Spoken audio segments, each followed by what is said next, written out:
dignos.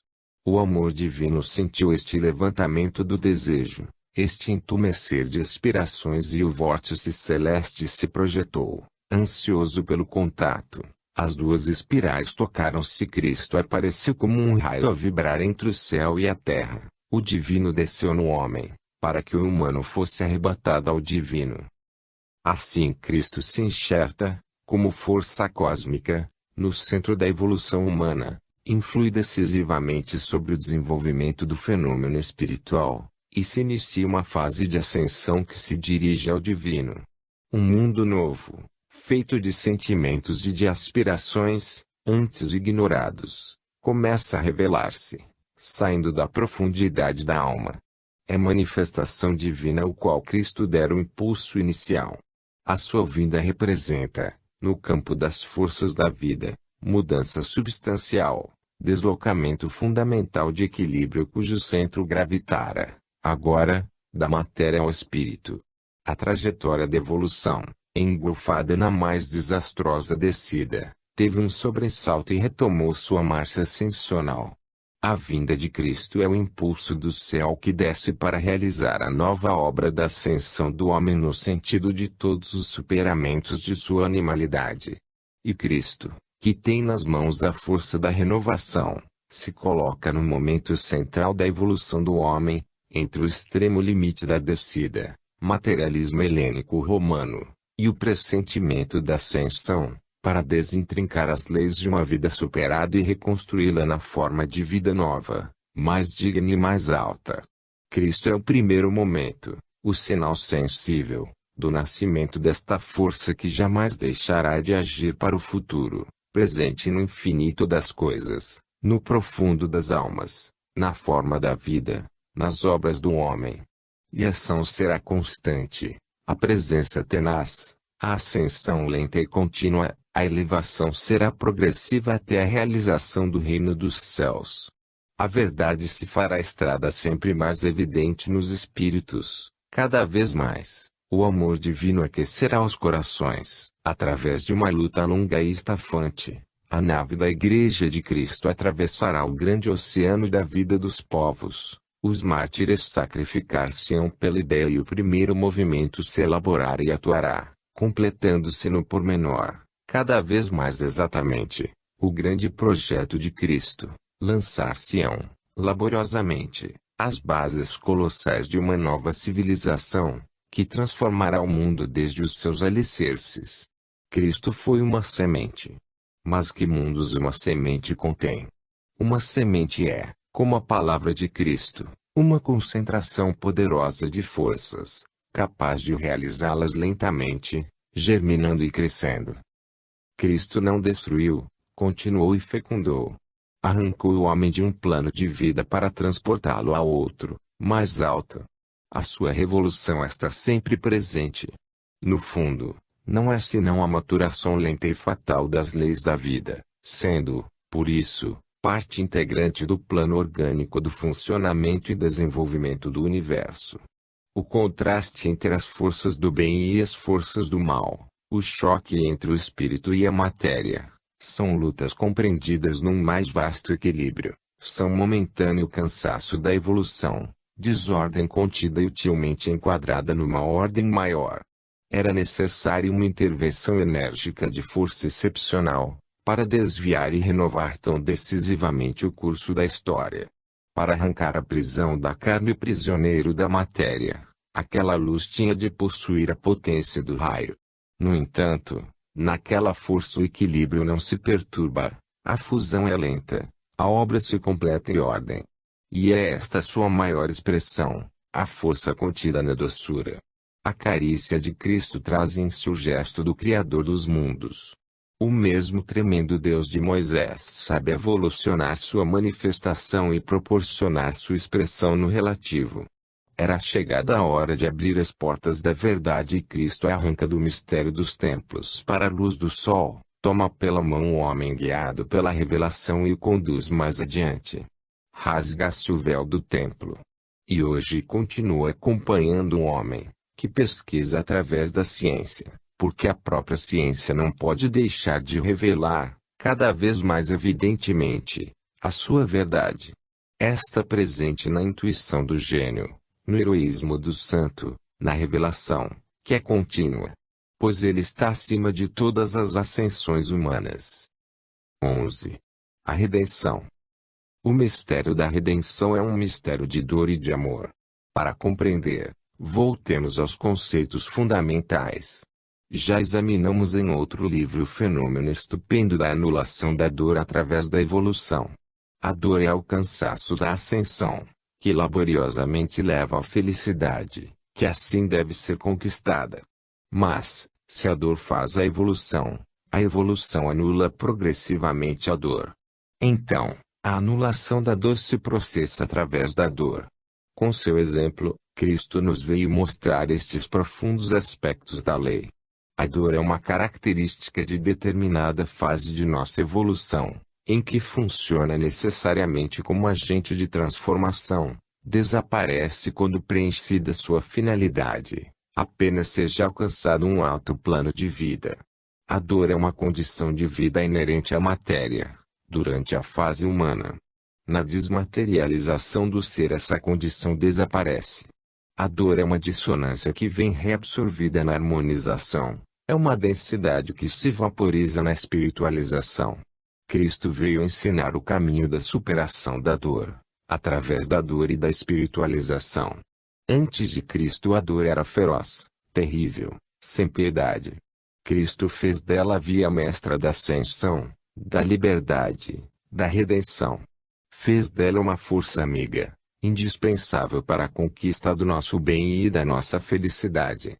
A fera inimiga a suavizou-se, domesticou-se, é útil colaboradora. A coisa temida e maldita se faz santa e amada e nós apertamos ao coração como um salva-vidas. Cristo derrubou e refez a concepção humana, fazendo do vencido um santo, um herói, um vencedor.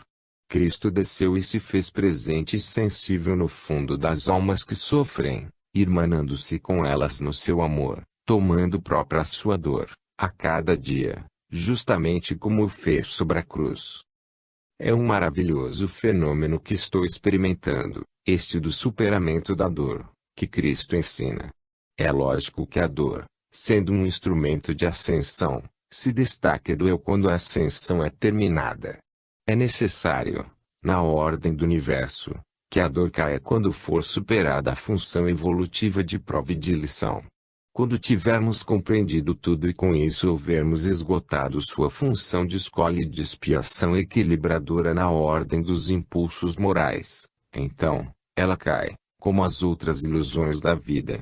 Então, não só não se verificam mais, por haver sido alcançada a medida do débito, as condições exteriores da dor, porque um assunto inútil aos escopos do bem está fora de equilíbrio. Trata-se de equilíbrios automáticos ingênitos da lei, mas advém um fato novo.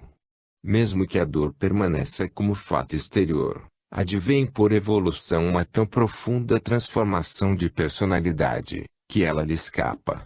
A evolução, levando-a a uma fase nova, deu-lhe um novo modo de ser no qual a dor não repercute com as mesmas reações do nível humano. Em outros termos, a ascensão levou o espírito a tal grau de harmonização, amor divino, que não existe mais dissonância que tenha força para penetrar e alterar.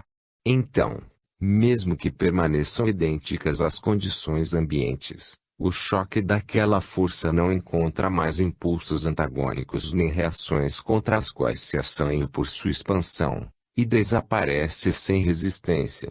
O instrumento receptivo mudou e bastou esta mudança de natureza, para que se transformasse completamente a gama de suas ressonâncias. Superpõe-se à consciência uma opacidade de audição. O espírito não responde senão àquela ordem de vibrações e a surdez naquele plano é substituída por um poder receptivo no plano mais alto do amor. O fato positivo e o fato negativo convergem para o amortecimento progressivo da sensação penosa da dor, na sensação gloriosa do amor. A mutilação do desejo e a compressão do sofrimento se transformam, então, na multiplicação e expansão do amor. A dor se muda em felicidade. Agora, a dor é amor, Nisto se afirma e jamais se encontra a si mesma. Junta-se a Cristo, ao amor que ele nos trouxe, compreende e alcança a sua redenção. Grande e maravilhosa lei de equilíbrio e de justiça esta pela qual a dor, quando cumpriu sua função de levar a alma até a superação da animalidade, se afasta em silêncio. Quanto é sábia a lei de Deus, na qual o mal é confinado e submetido aos fins do bem, o sofrimento é justo e frutífero, a dor é condição de felicidade. Ela é uma força fechada no seu plano, da qual não se pode fugir. A liberdade só é possível subindo-se. A dor não pode atuar além do limite circunscrito pela lei, onde se deve esgotar sua função de prova e formação da alma. Mas no alto não existe senão a dor do justo, que é coisa santa, livre, emissão, martírio, triunfo e sobretudo, amor. O drama da paixão de Cristo, ponto culminante de sua descida, tocou estes pontos culminantes da vida humana, o núcleo central da lei no momento humano. Cristo nos revelou, na sua ação, o mistério desta reabsorção da dor em amor. Devo discorrer sobre estes problemas porque são eles a substância da obra do Cristo. Olhemos, porém, mais profundamente. Ele não veio apenas para ensinar. Veio também para pagar. Não somente para mostrar-nos o princípio da expiação necessária, mas para sofrer, ele próprio, com seu tormento, esta expiação. Ele não veio apenas para fazer-nos compreender pela palavra e pelo exemplo, este maravilhoso fenômeno que descrevi, do anulamento da dor, sua espiritualização e o reharmonizar-se de suas dissonâncias na harmonia do amor. Cristo não desceu apenas para ensinar-nos a possibilidade de uma libertação. Colocou-se no centro do fenômeno e o viveu. No centro da dor humana, que fez sua.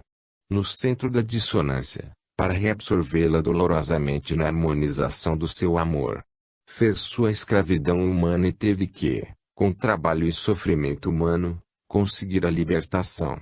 Fazer-se homem e emergir completamente, até o fundo, no plano humano, em sua atmosfera, em suas debilidades, em suas sensações, em sua iniquidade.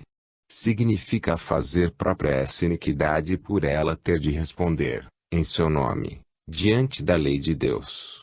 Assim, Cristo se fez culpado, em sua pessoa, pelas iniquidades humanas, devendo expiá-las. O que aturde e assombra nossa compreensão nessa descida do Cristo é este aprofundamento de divindade na imundície da carne humana. Somente se sabendo que ele é Deus e é homem, pode-se compreender a vertiginosa grandeza desse ato e que tremenda força é, por isso, o amor divino. Que necessidade poderia ter o Santo dos Santos de passar pelos caminhos da dor?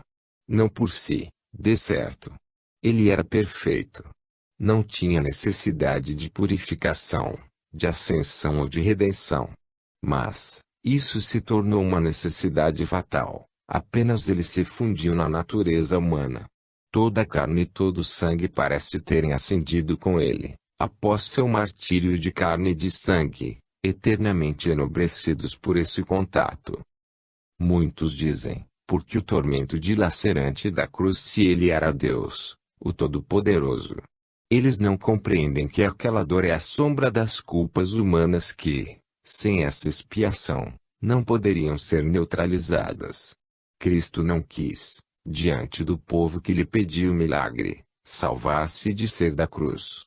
Não poderia fazê-lo, diante do Pai, que ele representava.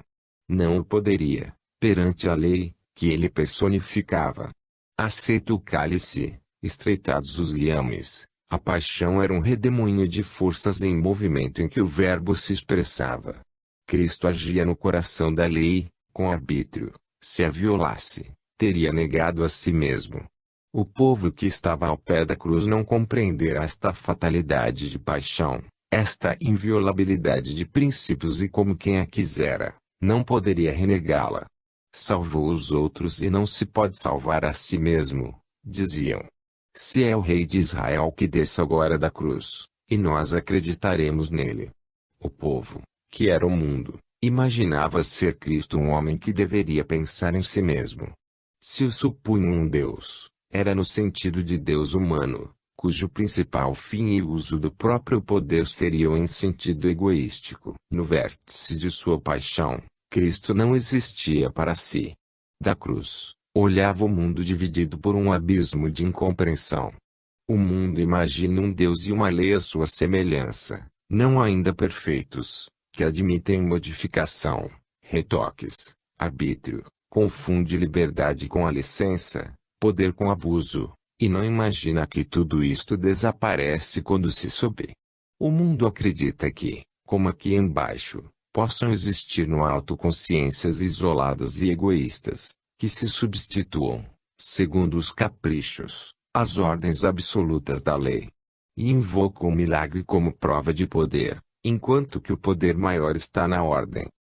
Mas, este volume quer somente ser um ímpeto de fé e de paixão, um protesto de amor e veneração a Cristo.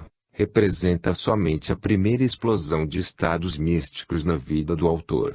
Aqui, nesse estado da alma aqui, depois, será retomado e desenvolvido nos seus outros volumes. Ele não quer, de nenhum modo, enfrentar o problema da essência do Cristo e da significação da sua paixão e da redenção. Estes são problemas amplos que, para serem resolvidos, exigem uma preparação e uma explanação mais vastas. Serão considerados, com o maior amadurecimento que só se poderá alcançar nos últimos volumes da obra, somente nos quais estas questões poderão ser resolvidas definitivamente. Isto não se tornará possível senão numa explanação particular, em que todo o sistema ficará resolvido, especialmente no X volume, Deus e Universo e no último, Cristo. 12. A sese da alma.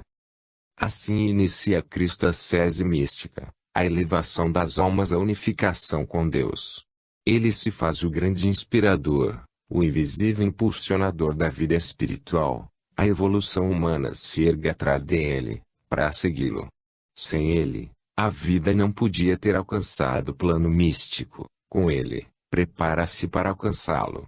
A história do homem continua a ser escrito no grande livro da vida e inicia uma nova página, a página do amor.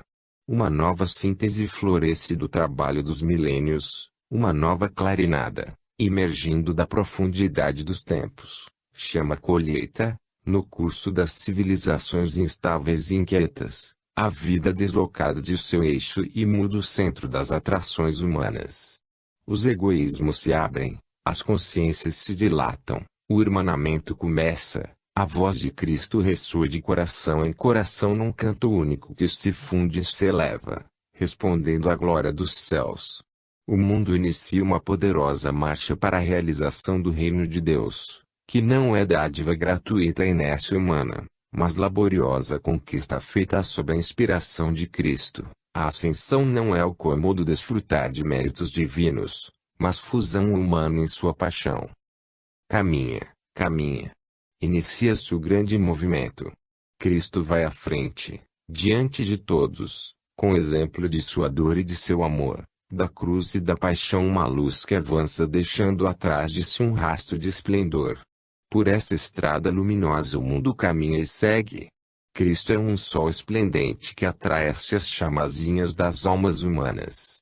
Dele se desprende uma radiação de amor sob a qual revivem, se levantam, se acendem novas centelhas. É como o começo de um incêndio. E as pequenas chamas engrossam, sobem, até tocar o céu e unificam-se no esplendor do grande sol central onde, reabsorvidas, se perdem. Caminha, caminha. Cristo vai com sua cruz, sempre diante de todos. Ele não tem propriedades, nem riquezas, nem poder humano. Ele é uma força nua, suspensa entre os horrores da terra e os esplendores do céu. Ele não está na história, mas é superior à história, não está encerrado no tempo, mas é senhor do tempo.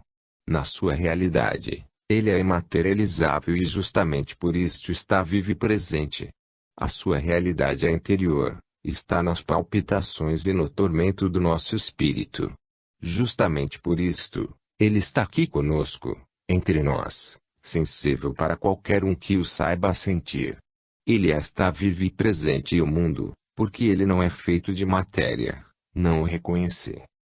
Ele é uma vibração. Sua casa está em nós, uma ressonância de pensamentos e de ações. Ele vai humildemente peregrinando de porta em porta, pedindo hospitalidade, vai batendo de coração em coração, implorando amor. E o mundo lhe diz: quem és tu? Segue, não te conheço. Caminha, caminha. Ouço chegar, sobre a onda do tempo, ecoando de século em século, esta nova voz de Deus, que traz a boa nova da bondade e do amor, pressentida, profetizada em Israel, alcançada, predicada, vivida no Messias e depois seguida em atuação na Igreja. Ouço-a chegar, concentra-se como uma força na vinda de Cristo, fazer-se senhora dos equilíbrios do mundo e abrir-se depois em espirais em constante expansão, projetando-se sobre a humanidade para iluminar-lhe a alma. O ritmo é contínuo, ligado a um chamado que vai de século em século, se propaga de geração em geração. Repete-se num ecoar de apelos e respostas, de palpitações e de ímpetos, de coração a coração. Ouve-se, gradativamente, entre a terra e o céu, uma música imensa. De início, são vozes isoladas, invocações amarguradas e dispersas em paciente espera. Mas, as almas ouvem, atentas, esta nova palavra de amor. Uma força nova invadiu o mundo e se propaga. A ferocidade humana se adoça num estremecimento de ternura. Sob o beijo de Cristo, também a natureza muda a linguagem, até o cântico das criaturas, de São Francisco. A alma humana abre-se como uma corola e desabrocha ao cântico de Deus. Este canto ecoa e se dilata em mil ressonâncias, repercute e se multiplica até a última criatura, humilde e desprezada, propaga-se e inunda a terra. E a música das pequenas coisas aqui debaixo desenvolve-se e se repete nas ressonâncias grandiosas do céu, que se abriu para ouvir, sob a paixão da alma, e o amor do homem se unifica no amor de Deus. Esse canto atrai e arrebata. Lentamente, da terra, a humanidade se ergue como uma maré que cresce sob um único cântico de almas apaixonadas, que se funde e se perde na música do céu. Caminha, caminha. Cristo adiante e atrás o mundo. Como é longa a estrada do reino de Deus, quantos tropeçam e caem ao longo do caminho, quanto esforço de alma, para unir a terra ao céu. De início é apenas um pequeno grupo, poucos se põem corajosamente em marcha. É pesado o fardo da carne e muitos não podem movê-lo. Mas flameja com tamanho ardor a alma daqueles poucos, é tão ativa a irradiação do céu, ressoa tão harmoniosamente a boa nova, que até a matéria pouco a pouco se abala. Aqueles poucos são canais abertos, vias de comunicação. A luz assim espanca as trevas, e um calafrio estranho penetra e anima a inerte densidade da terra. Cristo vai adiante e atrai todos após si, está sempre em marcha, à frente, no caminho da ascensão. Ele tomou nas mãos o estandarte da evolução e disse: sigam-me. Eu sou o futuro. Poucos seres apenas, incompreendidos como o mestre, seguem-no, sangrando e insultados. Mas sua voz é tão doce e incomum que muitos, fascinados, se esforçam por ouvi-lo e caminham juntos para compreender aquela estranha paz que o mundo não possui. Algumas palavras são ouvidas, algumas vibrações alcançadas ressoam na alma através da surda carapaça da carne. E o pequeno grupo de Cristo atrai e avoluma-se pouco a pouco, à medida que caminha. Algumas palavras ecoam e se repetem, novos ouvidos se põem a escutar, novas almas cansadas acorrem, implorantes. Juntam-se uns, e depois outros, e a palavra multiplica a palavra, o exemplo multiplica o exemplo, a redenção multiplica a redenção, a ascensão multiplica as ascensões. A onda avoluma-se, o grupo se faz multidão, multidão imensa, incontável, até os confins do mundo. As estradas da vida se abrem. O carreiro estreito e espinhoso dilata-se e se eleva. Vejo desaparecer no céu, como rastro luminoso de um bólido. Eu sigo em último lugar, depois de todos. A cada passo, minha alma cai e tenta reerguer-se, peca e espera redimir-se, sofre, espia e sonha elevar-se, e tropeço, paro e recuo. Mas estas quedas me remergulham na humanidade, na vida de todos, me humilham e me irmanam aos humildes. É preciso que eu esteja ainda aqui embaixo, na minha imperfeição e no meu trabalho. Se caio, minha vista se ofusca, mas não posso viver na minha cegueira e sou constrangido a subir. Não posso viver sem a sensação de Cristo. Amor e dor e amor caminha, minha alma cansada. Mas um dia, sobre o áspero caminho de meus esforços, senti um passo junto ao meu, senti outro ombro aproximar-se do meu, levantar a minha cruz e transportá-la para mim. Desde então, não fiquei mais sozinho. Outro coração se debruçou sobre o meu, a dor tornou-se amor e mais ninguém poderá arrancar-me a indissolúvel aliança. No entanto, eu caí novamente e então desanimei por minha fraqueza e tive medo, por minha indignidade. Então, a voz me disse: não temas. Meu amor é mais forte que tua debilidade. Apoia a cabeça sobre meu peito e descansa. Então, tornei a apanhar o Evangelho, para reler e recordar. Aquela sua palavra doce e potente empurra-me como um forte vento que me leva longe, até seu mundo, que não é este mundo. Releio lentamente aquela música vasta como o infinito e minha alma desce, de trecho a trecho, aos significados mais profundos da sua palavra. Aquela música me acalma, esta profundidade me sacia. Somente ali, encontro os espaços ilimitados que minha alma deseja. Aquela palavra doce é uma espada de fogo que me penetra a alma e atravessa como o olhar de Deus, e a vibração mais harmônica que eu possa conceber no universo. Aquela palavra ressoa no meu coração como a harpa de um anjo e dissolve a dor. O meu espírito não tem ecos bastante profundos para exprimir a múltipla, imensa riqueza daquela vibração. Sinto alcançar-me, maravilhosa, e me aterrorizo ao ouvi-la extinguir-se em minha sordidez. A vibração puríssima daquela onda em mim se distorce e deforma, recebe ressonâncias desarmônicas, e eu choro por mim e por minha opacidade terrível que tudo ofusca e deturpa. Mas, com que direito ouso eu falar de Cristo?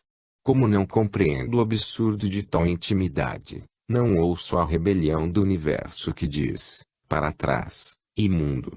Não sentes o cheiro de tua baixeza?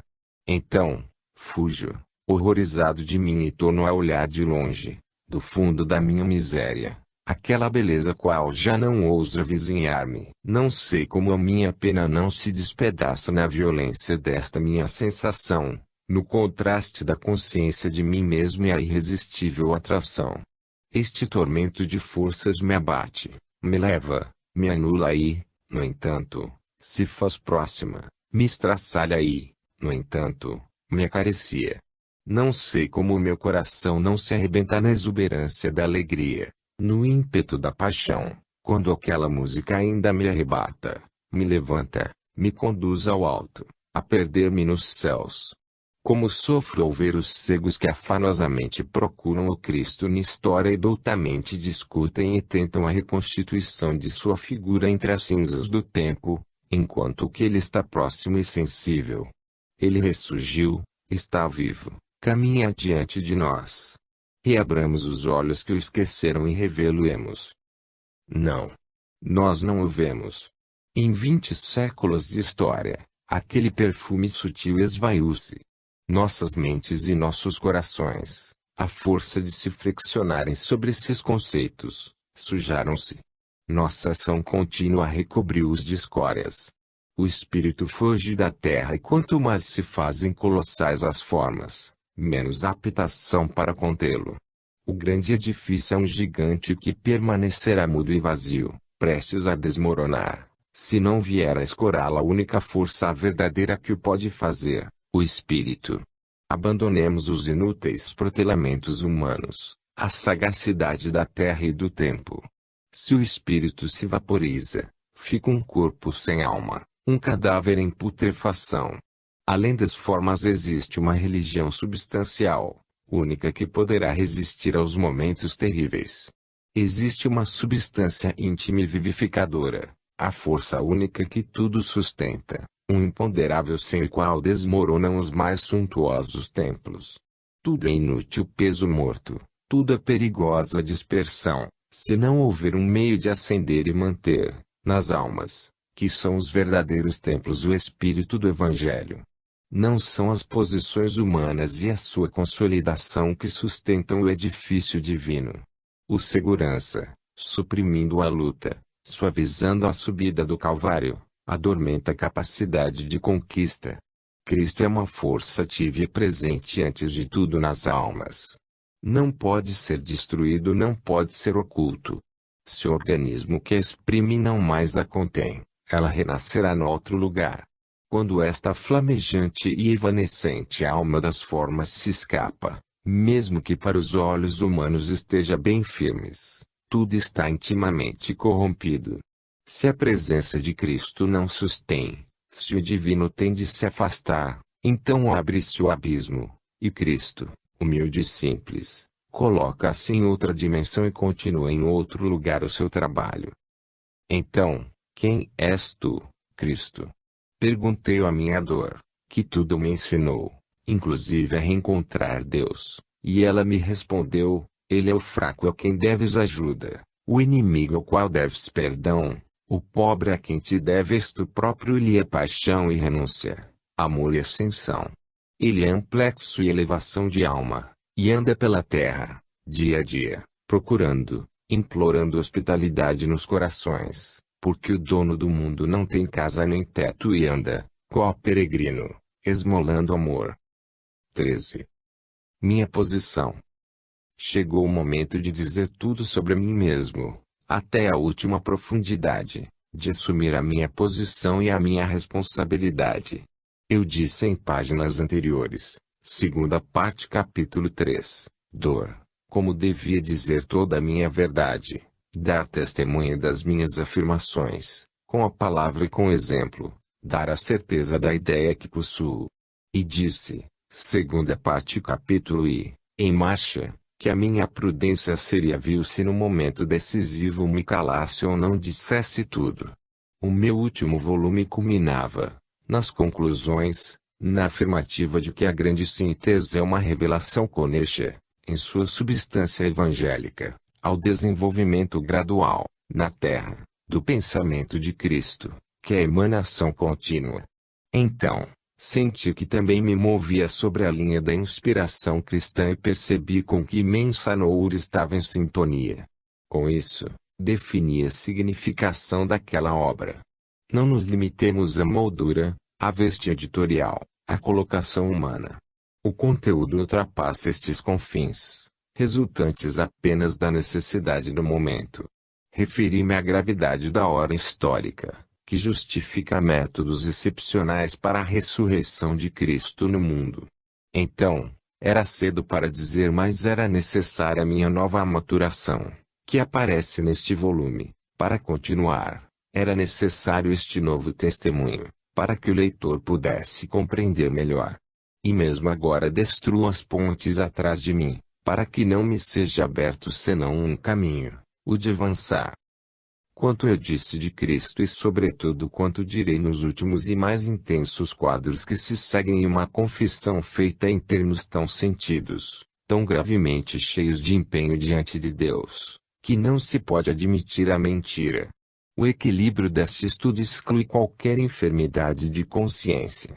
Nem tais afirmações se fazem com escopos humanos, porque elas representam um gravame terrível para quem assume por elas, como eu faço, plena responsabilidade.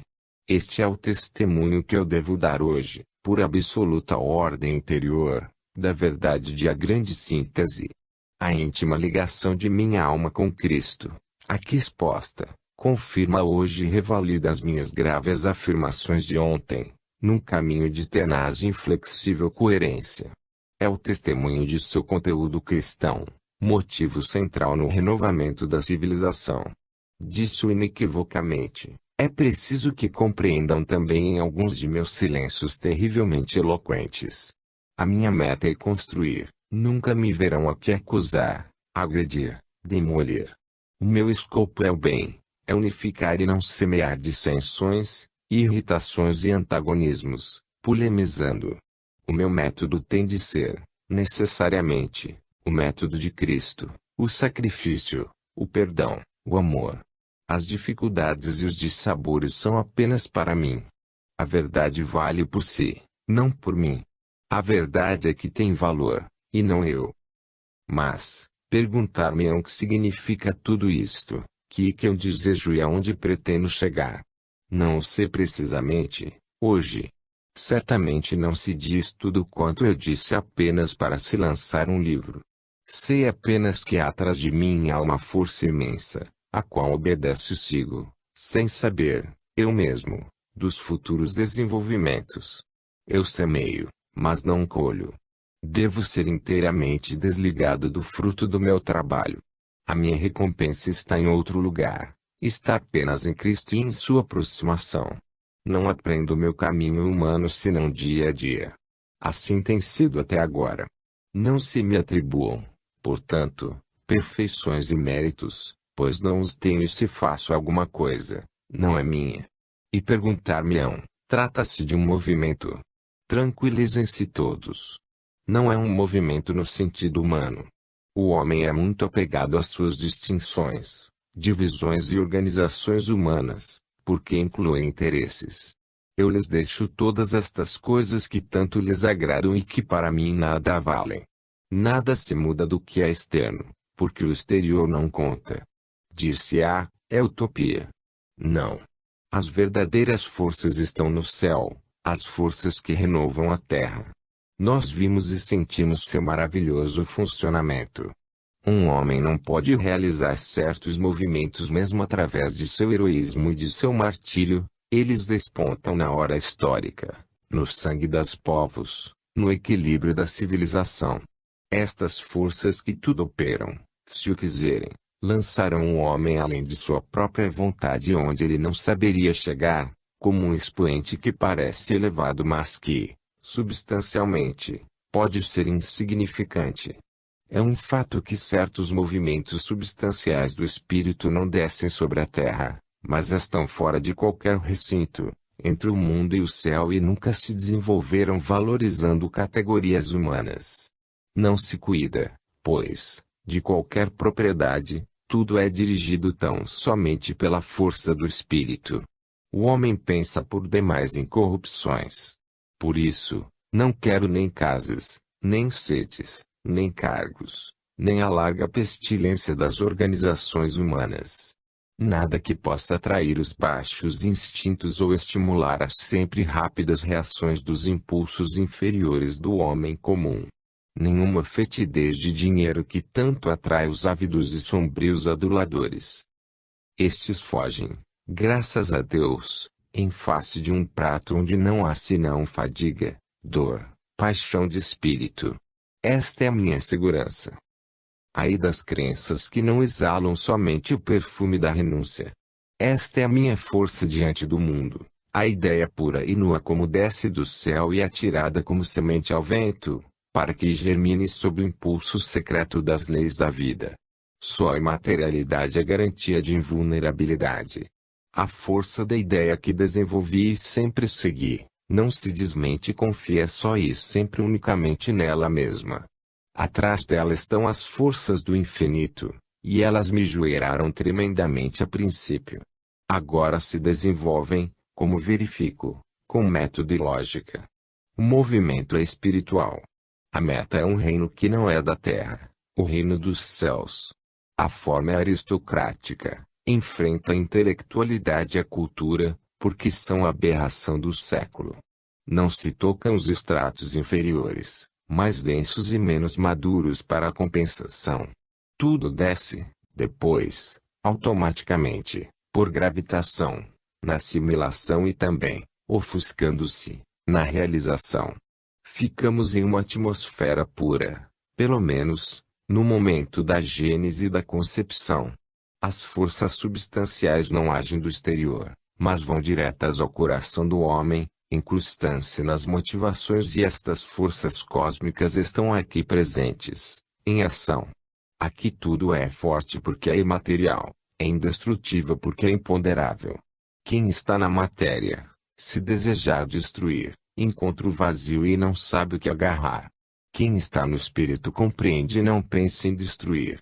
Este é um germe tão espiritual que não toma forma humana, é a substância da fé, é um dinamismo puro que em toda parte cairá e em qualquer divisão humana poderá frutificar.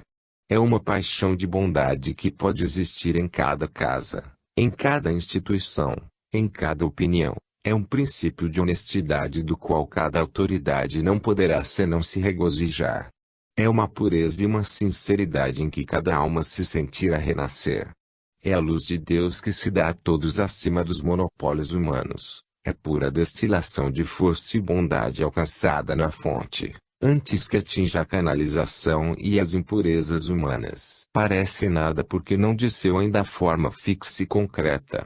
Flutua no ar como um perfume, como o orvalho ainda não denso. Mas este é o estado mais dinâmico, o estado da gênese. É o espírito do Evangelho que volta na sua esplêndida fase primordial. Ele nada possuía, senão mártires. Na sua origem, o fogo do espírito era líquido e jorrava em abundância, das grandes crateras abertas. Hoje o homem está imerso na matéria. Um século de ciência volatilizou o evanescente perfume do céu. Hoje recolhemos as últimas fagulhas semi-extintas e conservamo-las religiosamente nas lâmpadas acesas, cansado e pálido reflexo do incêndio original. Mas, isto não basta para desfazer as trevas que se tornam cada vez mais densas e ameaçadoras. Não basta o monumento das verdades escritas, conservadas no invólucro imponente que se formou através dos séculos. O espírito é uma força viva que habita no coração do homem. É uma força, não uma palavra escrita, e como força, se difunde e se exaure, não pode ser fechada no imóvel, extremamente imóvel. Ele se nutre de vida, é uma radiação que desce do alto, e um calor que se dissipa se não se recebe continuamente novo calor para a comunhão da alma com o céu. Litera oxidite spiritus autem vivificat, a letra mata, mas o espírito vivifica. Palavras do apóstolo Paulo, em sua carta aos Coríntios, 2, cor. 3-6. Muitas vezes nós trocamos o continente pelo conteúdo. Tocamos o invólucro pensando tocar o fogo, mas em verdade ficamos frios. O hábito acostumou-nos à forma, ouvimos palavras incendiárias e permanecemos indiferentes. Que pesado fardo humano tem a igreja de arrastar no seu caminho divino. Tanto esfregamos nossas almas impuras nas coisas santas que, em lugar de nos santificarmos, tornamos estas impuras. Abaixamos tudo ao nosso nível, a fim de podermos carregar tudo conosco, para nosso uso e consumo. Mas a verdadeira fé é um incêndio que se situa com dificuldade no círculo das coisas humanas. É um perfume que não se pode fechar em frascos. É toda uma espontaneidade festiva e, se deve ser codificada em lei, é pela triste necessidade de ser adaptada à vida dos ceigos. Esta fé é hoje necessária. Necessária esta erupção espontânea e direta das forças do céu, necessária essa explosão de energias irrefreáveis como o raio e a tempestade. Pergunto que coisas poderia fazer um punhado de homens fortes, poderosos pela disciplina do espírito, armados desta psicologia heróica, dirigida à renovação da civilização. Que coisas poderiam fazer diante da massa inerte, das maiorias jocosas e cegas que não procuram senão o prazer, sem paixão por ideais nem vontade de martírio, sem saber nada dos grandes desígnios da vida. É necessário, como para as plantas em cada estação, em cada encerramento de um ciclo de civilização, uma brotadura nova e fresca, que atinja diretamente as fontes da vida, e um flamejar de sol que amadureça a messe. Outrora, em tempos de calma, de inércia espiritual, Era possível ficar calado e viver de acomodamentos, mas não hoje, quando o inimigo está às portas. Estamos diante do dilema: ou ressurgir no espírito, ou morrer na matéria. A história prepara uma tremenda convulsão de dor. E a voz de Deus para os surdos, e a via da redenção é o batismo da tempestade que faz voltar a pureza, é paixão de alma que faz subir novamente. Não é destruição, é renovação. Não temamos, Cristo se aproxima, não apenas como justiça, mas também como salvação. Nos séculos de tranquilidade, também o céu fica tranquilo. Mas nos momentos de tempestade, o céu se abre e entre os raios lança relâmpagos de luz. Quando os tempos estão maduros, uma ferida se abre na história e jorra sangue e linfa vitais, sem o que parece a humanidade não teria forças para continuar seu caminho. O inimigo está chegando ao centro da fortaleza. Cristo tem de recomeçar do princípio. Nos momentos supremos e decisivos, não resiste quem não for substancialmente forte e não estiver abastecido de espiritualidade, e não apenas de habilidades humanas. Mas o mal se destrói, também purifica e nas mãos de Deus é guiado para os limites do bem. O mal é cego e não o sabe, mas o bem, que o guia, sabe-o. As tempestades reedificam e são bem-vindas. Deus escolhe os seus meios em toda parte, mas bem raramente entre as fileiras oficiais, entre os poderosos e os sábios. Os pobres seres que se fazem admitir neste movimento, arriscam-se, a cada instante, a ficar pulverizados. Eles terão de fornecer sozinhos, sem apoio, o testemunho supremo de sua verdade. E esta não poderá pairar senão mais tarde, sobre um consenso de almas, que não se pode formar senão lentamente, por maturação e por vias interiores e só por experiência completa e quando a vida encerrar-se, isto é, quando aquele consenso não puder mais levar a quem agiu, nenhuma ajuda e nenhum conforto. Mas também o alto é avaro de auxílios, não dá sinais nem provas. Estas seriam uma espécie de patente de autorização para o exercício pacífico da própria missão. Não. Ele deve ser exposto a todos os ventos, golpeado por todos os assaltos. A sua alma deve ser atirada nua na poeira das estradas, onde todos possam pisá-la.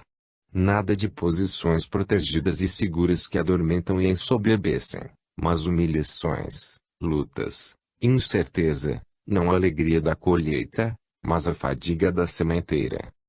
Muito mais rude que o da terra é o celo do céu. Essa exceção, que é péssimo exemplo para a mediocridade ignorante, deve sofrer os mais severos controles, para que a estrada não seja escancarada pela rebelião e pelo erro. A lei é que cada superação de normas não seja lícita senão quando se entre em normas humanamente mais rígidas, moralmente mais elevadas. Quem vive protegido pela autoridade, cedendo a esta o peso de sua responsabilidade, cairá por este caminho. Quem for escolhido, terá uma soma muito maior de deveres e apenas com a ajuda de Deus poderá resistir e vencer. Ele o sabe. Uma missão é um caminho que se restringe cada vez mais, às vezes até ao martírio. Ele o sabe e não foge. Ele deve dar testemunho. Se Deus não estiver próximo, tal caminho não se poderá percorrer. Só quem está ao lado de Deus concordará semelhantes campos. Neste clima, nenhuma motivação humana resiste.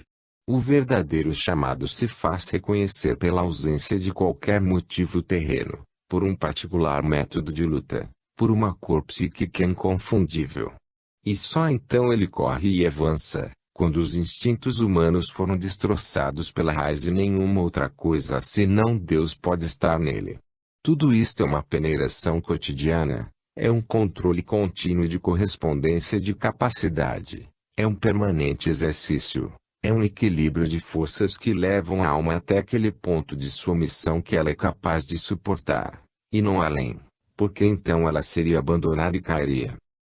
Sinto, afinal, levantarem-se menores objeções as quais, ocupado com outros problemas, não tenho até agora considerado, mas que devo considerar tudo isto, Pode parecer, não é senão o humano que grita em mim, que sem soberba-se se agita.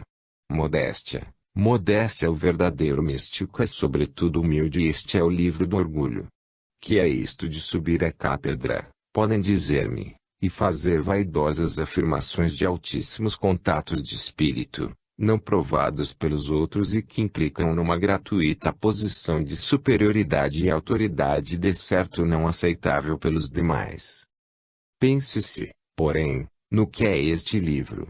Ele é uma desesperada invocação a Deus, de uma alma que, vendo o que é o mundo, e o que o espera, oferece para salvá-lo, não tendo mais que dar, a si próprio. Ver capítulo 27 Paixão. Mesmo que seja ameaçado de destruição. A psicologia comum dos críticos move-se em outro plano. Não seria possível contentar a todas as pessoas de divergentes exigências. Mas a que eu sinto bem diferente, sinto aqui imensa incompreensão, vou de encontro e, no entanto, não posso deter-me. Isso assinala o início do meu mais intenso sacrifício. Falo forte e alto, perturbo os que chegam, desfaço os acomodamentos, semeio incêndio nos ânimos. Sou violento no espírito porque devo abalar e salvar. Não me iludo, devo pagar pelas minhas afirmativas. Antes morrer que pensar não possa mantê-las. Não são coisas que se afoguem no silêncio ou possam desaparecer na indiferença. Chegará a hora do testemunho ainda mais evidente, não já de palavra, mas de ação e de dor. O meu caminho se estreita, e não posso retroceder. A depuração deve ser severa e exigente na proporção da massa de afirmativas feitas. Qualquer um na terra tem o direito de enfrentar quem assim fala e dizer-lhe, exijo provas. E eu devo estar pronto, e bem sei que a sociedade moderna, que evita o sangue, sabe triturar um homem de forma sutil muito mais dolorosa. E diante deste pressentimento foi que senti não poder renunciar ao dever de dar testemunho de minha verdade. Não cumprir esse dever seria para mim trair minha missão. Não posso.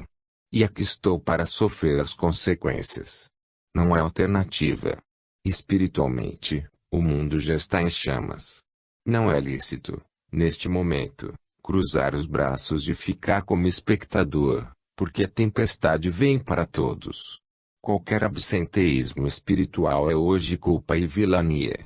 O mundo deve decidir e escolher seus valores. Um princípio deve vencer. Os neutros serão arrastados e se tornarão servos. E as palavras que eu digo não poderiam ficar apenas nos altos céus, mas distantes da universalidade. Devem descer, também, a forma precisa de luta e de conquista que o momento histórico impõe. Momento de ação tremenda e decisiva. As palavras que eu digo devem saber precisar, no seio da universalidade evangélica, o pensamento que temos hoje o dever de lançar ao mundo. E neste pensamento específico, feito de vida, devo oferecer minha contribuição. E se este livro puder parecer um imperdoável ato de orgulho e de audácia, é justo que eu pague. Aqui estou para isso.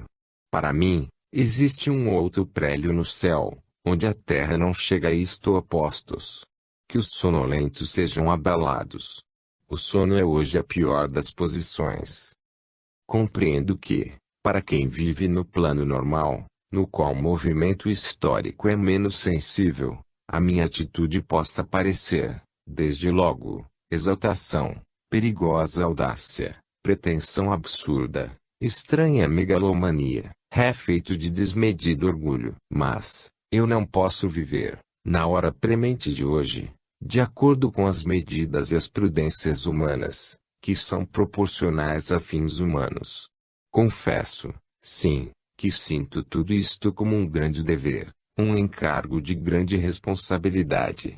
Não se veja em tudo isto, e especialmente na unificação de que falei, uma posição elevada e de vantagem conquistada para sempre. Veja-se, ao invés, uma posição de trabalho na qual me devo manter a custo de uma contínua tensão de espírito e que posso perder apenas dela deixe de ser digno. A unificação não é um agigantamento do meu eu humano, coisa que tantos temem, mas é o eclipsar-se deste eu numa unidade maior. Não é autoexaltação falar deste novo eu em que meu ser desaparece. Para mim é, ao contrário, um ato de suprema consagração. Examino-me e me confesso sem pretensão de infalibilidade. E isto é tudo o que sinto agora na minha consciência.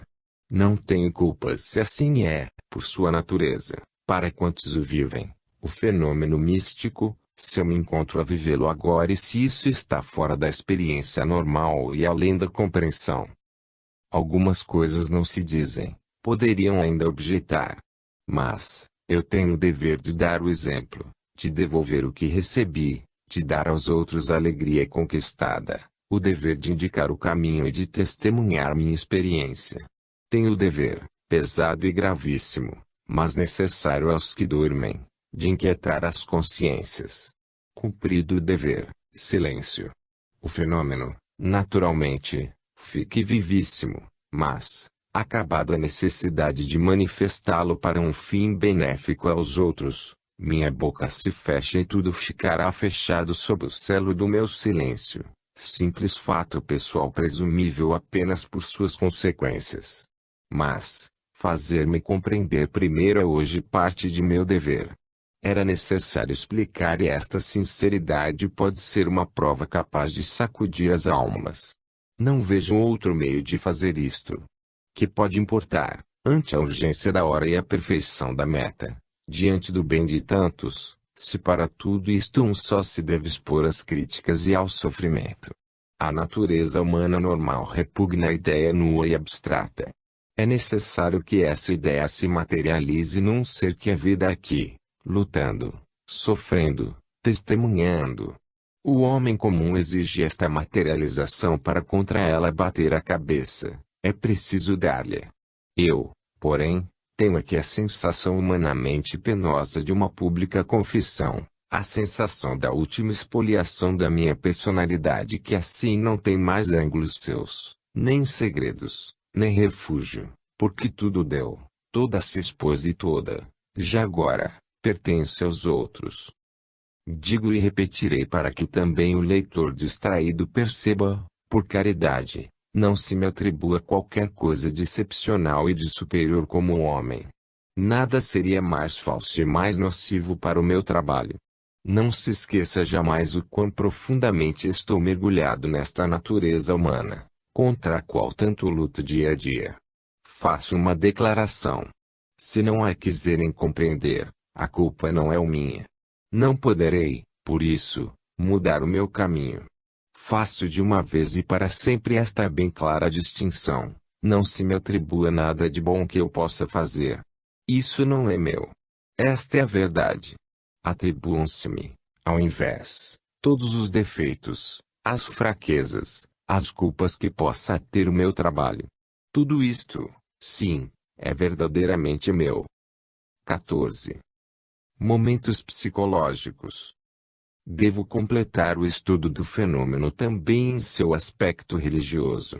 Falando assim tão intensamente de Cristo, era inevitável referir-me à sua igreja. Minha ascese levou-me ao mais cristão dos misticismos. Eu mesmo devia alcançar o plano místico para poder compreender e afirmar estas conclusões. Os últimos trechos deste volume, que chamo Momentos Psicológicos, descreverão as minhas últimas realizações espirituais. Gostaria de me calar, mas a voz me disse, fale sempre mais claro e sempre mais forte. Em certos caminhos não é possível parar. Tenho olhado a igreja com o mesmo ânimo respeitoso e reverente com que tenho olhado Cristo. Serei o último a levantar a voz contra ela. Mas, meu coração estremece pela gravidade das provas, pela proximidade do momento. O dilema é tremendo, ou reencontrar a força no espírito, conservando-o nua diante de Cristo qual ele a fez, e somente tal pacto supremo respeitar do mundo, em contato com o céu, ou continuar consolidando as posições terrenas, perdendo, então, a suprema e divina força enfileirar-se, por coerência, no nível das forças humanas, limitadas e vulneráveis, quais o próprio homem. Está ao alcance da mão uma grandeza imensa, essencial, na nova civilização. Quem desejará valer-se dela? Trata-se não de salvar um organismo, mas de salvar o mundo que precisa de Cristo. Agita-se neste livro um conflito mundial